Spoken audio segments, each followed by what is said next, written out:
Today I'm going to give you a tour of some of my visual verbal journals, and I'm going to talk to you about the difference between a visual verbal journal versus a sketchbook, a scrapbook, a diary, a journal, all of that. And I'm hoping by the end of this video you'll feel inspired and maybe more confident to make one of your own. You can see with this one on the left, this is just a traditional journal that could be bought at a craft store or even somewhere like Home Goods, for example. Versus this one right here is one that I actually made. This thread is waxed thread. The paper is 8.5 by 11 copy paper. And then the cover was actually the slip cover from an actual hardcover book that I just made into kind of a DIY cover for this handmade one. And if you want to learn how to make a visual verbal journal completely handmade, I have a step-by-step Google slide tutorial on how to do that on my Teachers Pay Teachers. So if you go to tpt.com and you go to Bryan Art Studio, I have that posted there. Everything on my Teachers Pay Teachers is $2 or less. I like to add little charms and pins, and sometimes I'll even add stickers to the outside. This is of course a reference to Severance if you've seen that, but I didn't really want to hang this up like in my house. So a lot of times if I have little decorations or things that are lightweight or small, I'll add them either to the inside or the outside of my art journal. Here's an overview of a bunch of my art journals open to various pages. I just want to show you some of the things that I might put in them. So for example, like the cups, you know, Stanley Cup, Brewmate, Wallet, like there's always like a cup of the year. So instead of maybe writing about that, I drew one of the Stanley Cups and then I cut it out and then I glued it on top of some scrapbooking paper. And you'll also notice that there is, this is not plastic, this is packing tape or packaging tape.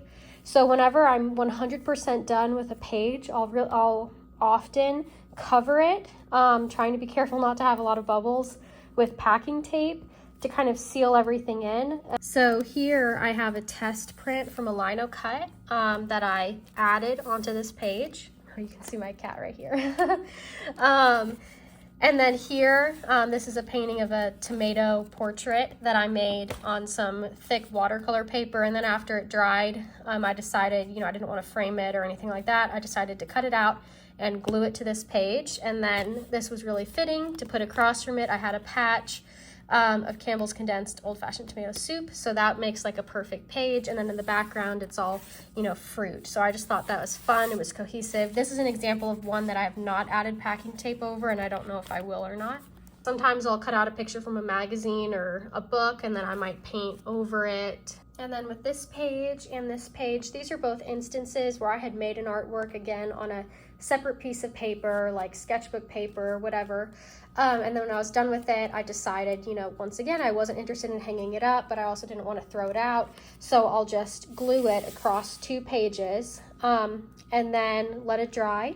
This painting was originally, the paper was a bit larger, a bit wider than the art journal paper. So after everything was dry, I just flipped it over so I could see the back of it and I could cut along the edges where this had kind of been hanging over the edge to remove that excess paper.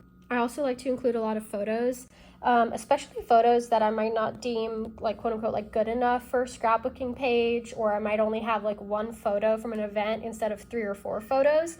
And since it doesn't feel enough to do a nice traditional scrapbooking page, I'll decide to just put it in my art journal and I'll label it with a name or a date or maybe a short description of the event. This is a map from the Indie Craft Parade, so I decorated the background with marker and some glitter paper just to match the colors being used on that map, and that way I can hold on to it and it's a memory that I went to that year's Indie Craft Parade. You can see an example here from Artisphere of an artist's card. I really liked this artist, but their prints were really expensive, so if I want to order some work from them in the future, this way I have a record of that artist's style and their name, so I could always look them up in the future. You can see here another example of a patch that is of course again from Severance, the TV show. The next thing I want to talk about is the text on the inside of these. So in some ways, these might be like a diary where I might write about a particular day that I want to remember in detail. In the past, I've also taken these to art museums, and I might make a small sketch of an artwork in front of me and label the name of the artist. I might take these to a conference and write notes from what the speaker was talking about. So there's just lots of, you could write about whatever you want, but these are not like a dear diary, blah, blah, blah, blah, blah, in any way like that. In a lot of ways, these are just a time capsule, a way for me to remember like specific details from events, but also, it's a visual verbal journal. So it's a combination of art and text, or pictures and text. It's not just one or the other. I also like to keep invitations and save the dates. See, I have a binder clip here, so this is just a stack of different birthday cards that I've received. I like to include various quotes, and I'll show you some examples of those.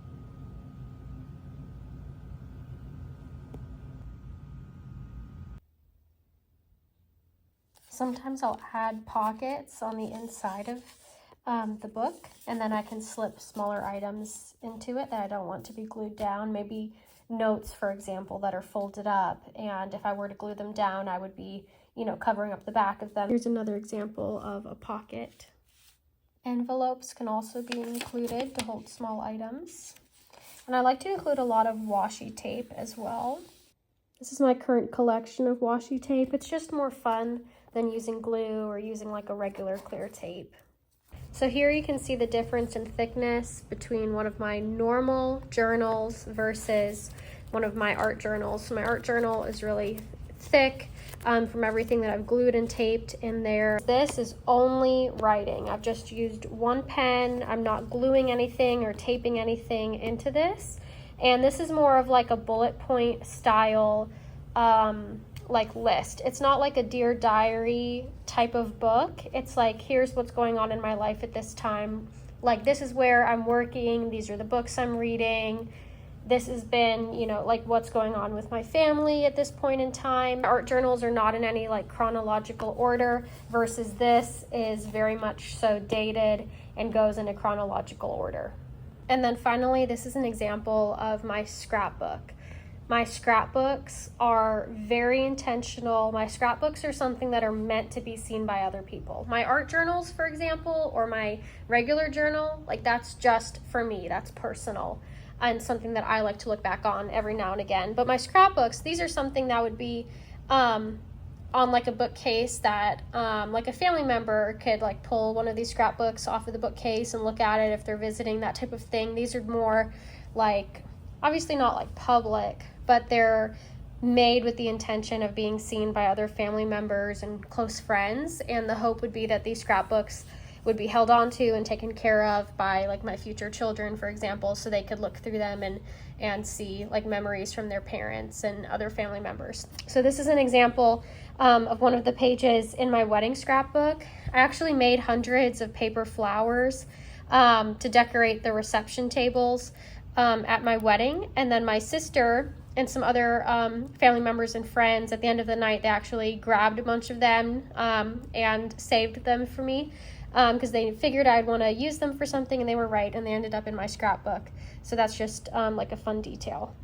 You can see more of those flowers. It's a mixture of flowers I've made versus scrapbooking paper as well.